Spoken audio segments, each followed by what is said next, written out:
आज इतना मजा आया महाराज, ऐसा प्रवचन बहुत दिन बाद सुनने को मिला है। सबसे पहले मैं आपके चरणों में प्रणाम करना चाहती हूँ और हम सब पूरे परिवार की ओर से इस पावन धाम पे, ब्रह्मा जी के पावन धाम पे आपका बहुत बहुत दिल से हम सब स्वागत करने। महाराज, बहुत सारे युवा यहाँ बैठे हुए हैं, वो आपकी बातों को सुनने के लिए आए, उनके लिए आप एक आइकन बन गए हैं। कुछ शब्द अंग्रेजी में होते हैं जिसको हिंदी में ट्रांसलेट अपन नहीं कर सकते, वो आप बता सकोगे, परंतु वो आइकन बन गए हैं। और जो युवा हैं आपकी तरफ देखते हैं, समझने की कोशिश करते हैं कि आगे की दुनिया क्या होगी और हमको सनातन धर्म को किस तरीके से आगे ले जाना है। मैं समझती हूँ कि कोई भी ऐसा हम लोगों के बीच में नहीं आया है जिसने हम लोगों को अपने शब्दों में बताने की कोशिश की है। हनुमान जी को सामने रखकर हमको बताने की कोशिश की है कि हमारा रास्ता क्या है। राष्ट्रवाद, धर्म के ऊपर समर्पण, सत्यवाद, और किस तरीके से भगवान को सामने रखकर हम लोगों को आगे अपने सब परिवार को ले जाना है, आपने महाराज हमको बताया। आपको चिंता है पुष्कर की। यहां एक भी व्यक्ति नहीं है जो बैठा है जिसको चिंता अपने पुष्कर की नहीं है। है क्या? बताओ, सबको है कि नहीं? चिंता है पुष्कर की सबको। सब चाहते हैं कि जैसे आपने कहा राजस्थान नंबर 1 और नंबर 1 का मुकुट पुष्कर राज, तो एक बहुत बड़ी बात महाराज जी ने कही है, उस चीज को अपने को ध्यान रखने की जरूरत है। ये हमारा बहुत बड़ा सौभाग्य है कि आपके पग फेरा यहां हुआ है। आपने अभी एक चीज कही कि हमारे जो ये कुंड हैं, जो तालाब हैं, उनको किस तरीके से अपने को रखना चाहिए। आपने ये भी कहा कि जो सैलानी आते हैं उनको वाकई में यहाँ श्रद्धालु बनकर रहने की जरूरत है। हम बहुत जगह दुनिया में गए हैं, मैंने देखा है कि इस मुसलमानों के देश में अगर उनके मंदिरों में जाने की बात करते हो तो एक ड्रेस कोड होता है और एक समझदारी के साथ आप जो कुछ करना चाहते हो नहीं कर सकते हो। क्रिश्चियन के चर्च में जाना होता है तो आपको ओढ़ना, मुंह ढकना, सही कपड़े पहनना, वो सब करना पड़ता है। मुझे समझ में नहीं आता कि जब हमारे क्षेत्र के अंदर बाहर के सैलानी आएंगे, अगर उन देशों में वो कर सकते हैं तो हमारे इस देश के अंदर हमारी परंपरा को ध्यान में रखते हुए उसको क्यों नहीं आगे बढ़ा सकते हैं। ये आप जो कह रहे हो बिल्कुल सही है, दूसरे लोग करते हैं तो अपन क्यों नहीं। और एक चीज मैं आपको ये बताना चाहूँ भाई साहब, महाराज, जब ये लोग सब बाहर जाते हैं ना, बड़े डिसिप्लिन लोग होते हैं और वापस आ जाते हैं ना तो फिर वही काम करते हैं जो आप सब देख रहे हैं। मैं कल रात को आपको बता रही थी महाराज कि जब ये कहीं यूएई के देश में, मैंने मुसलमान देशों में जाएंगे तो कोई गंदगी नहीं फेंकता, कोई पैकेट चॉकलेट वगैरह नहीं फेंकता, सफाई रखता है। और आज पुष्कर का एक दफा दौरा करके देख लो, इसमें खाली सरकार की बात अपन नहीं करेंगे, एक एक व्यक्ति का है ये काम, क्योंकि एक एक व्यक्ति का ये तीर्थ है।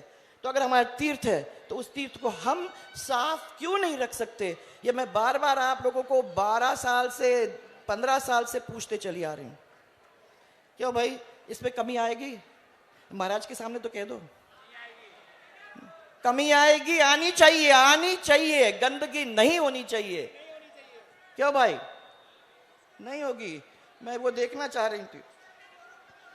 आज समाज को बहुत सारी चुनौतियां हैं महाराज, बहुत मुश्किलों से अपने को निकलना पड़ रहा है।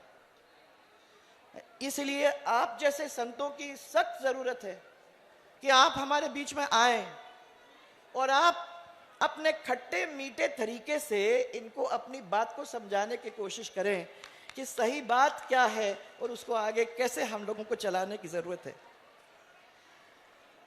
हनुमान जी हमारे संस्कृति में अजर अमर हैं।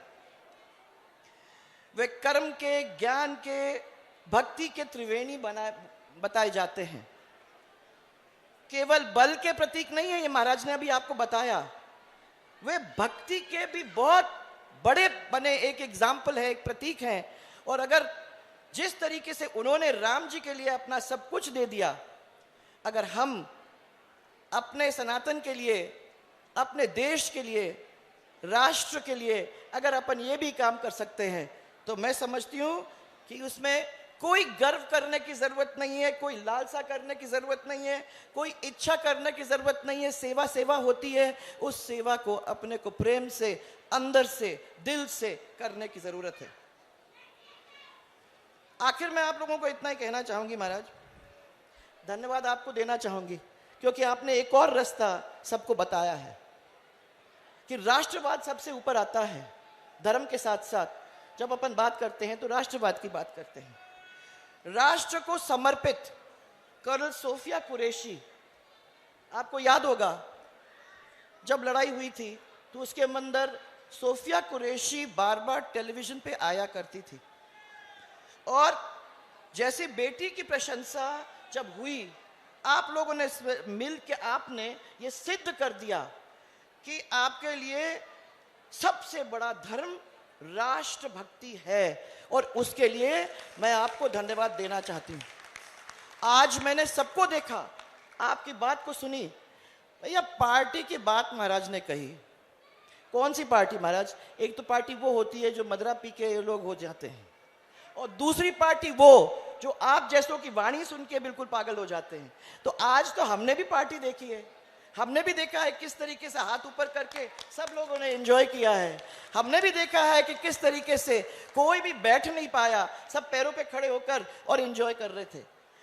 हम, जैसे आपने कहा, हमें जोर नहीं पड़ा महाराज कि 3 घंटे कहाँ चले गए, यही नहीं मालूम पड़ा, क्योंकि हम भी इनके साथ वो एंजॉय कर रहे थे।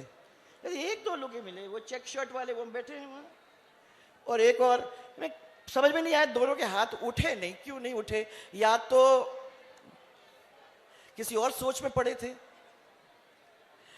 और मैं समझती हूँ कि महाराज के सामने जब अपन लोग आते हैं तो किसी सोच के पढ़ने की जरूरत ही नहीं है, क्योंकि वो 3 घंटे का समय है वो तो उनके अर्पित है।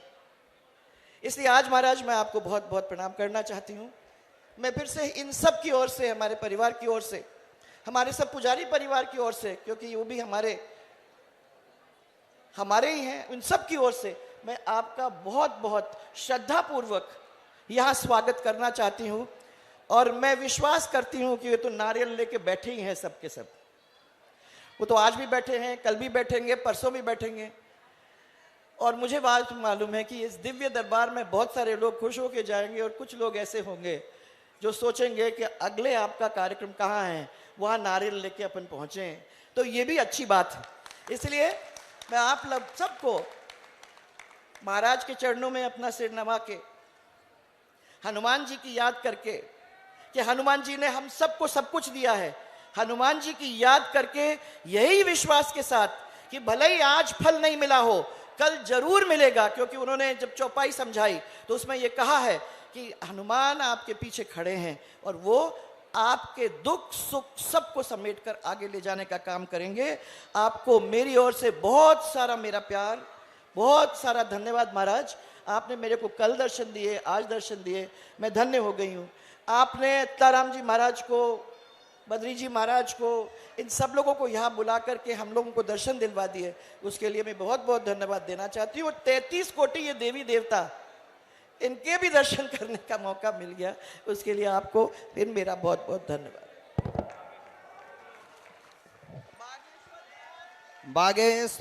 बागेश्वर धाम की, दोनों हाथ ऊपर करके महाराज को बताओ कि आज अपन ने कितना एंजॉय किया है।